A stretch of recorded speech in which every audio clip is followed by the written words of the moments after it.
En 2025, Marc se lève à 6 heures du matin, comme tous les jours. Même réveil, même café, même trajet. Cela fait 15 ans qu'il travaille dans la même entreprise. Un bureau, un badge, un ordinateur, un poste stable, un salaire correct, une vie sans surprise. Marc n'est pas malheureux.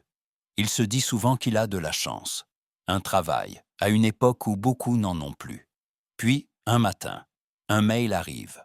Pas un mail alarmant, pas un avertissement, pas un licenciement. Juste quelques mots, presque anodins.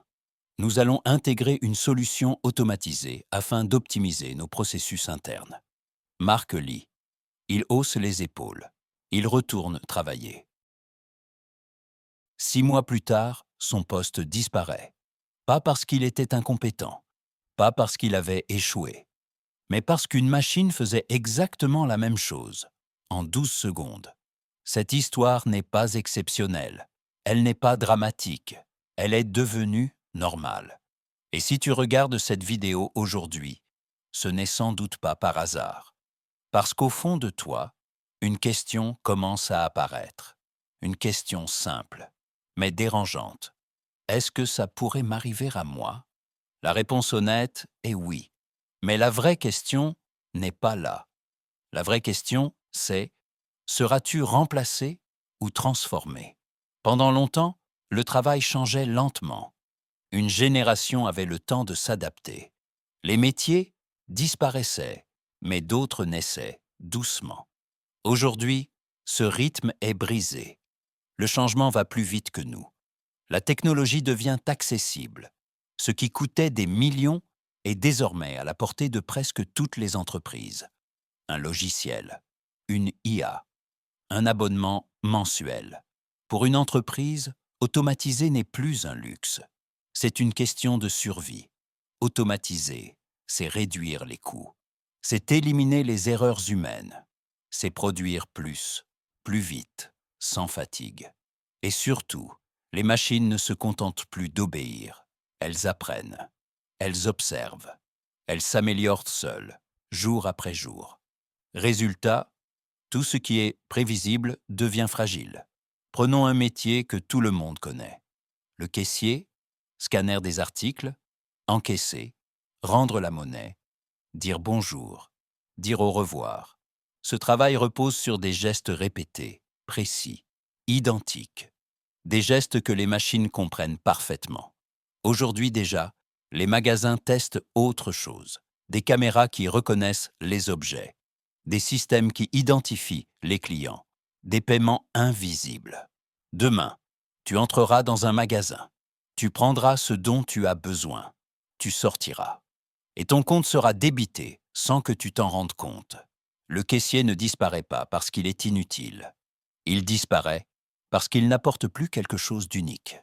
Regarde maintenant les chauffeurs, taxis, VTC, camions, livreurs. Conduire semble humain, mais en réalité, conduire, c'est analyser, observer, réagir à des règles. Les intelligences artificielles voient dans toutes les directions. Elles ne se fatiguent pas, elles ne se distraient pas. Elles n'ont ni colère, ni stress, ni impatience. Le changement sera progressif. D'abord les autoroutes, puis les livraisons longue distance, puis les centres urbains. Le volant disparaîtra lentement, sans bruit, sans annonce officielle. Et derrière, un choc immense. Des millions de personnes contraintes de se réinventer. Dans les bureaux, un autre métier s'efface doucement, sans protestation, sans grève. Les employés administratifs, des factures à traiter, des mails à trier, des documents à classer. Avant, il fallait des heures, des équipes entières.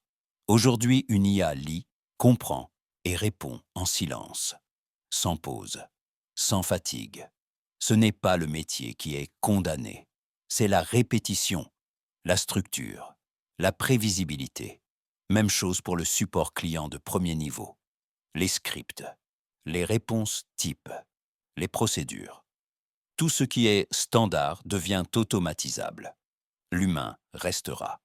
mais seulement là où l'émotion est forte, là où la situation déborde, là où la machine hésite encore. Le reste disparaîtra dans le bruit de fond. Dans les usines, enfin, les robots avancent, sans se presser. Ils coûtent cher au départ, mais sur 10 ans, ils ne demandent rien. Pas de salaire, pas de congé, pas d'accident. Le calcul est froid, mais il est logique. Et pourtant, ce que peu de gens anticipent, c'est que pendant que certains métiers s'éteignent, d'autres naissent. Des métiers qui n'existaient pas hier.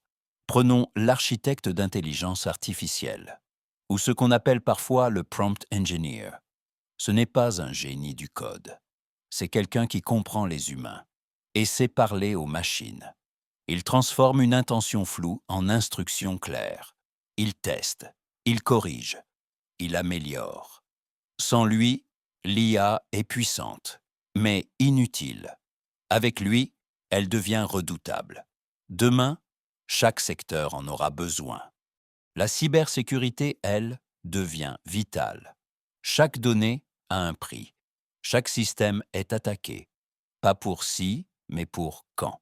Les entreprises ont compris une chose simple. Ne pas se protéger coûte plus cher que se protéger. Dans un monde saturé de contenu artificiel, un autre métier devient central, celui de raconter, créer, transmettre, faire ressentir. L'IA peut produire, mais elle ne vit rien.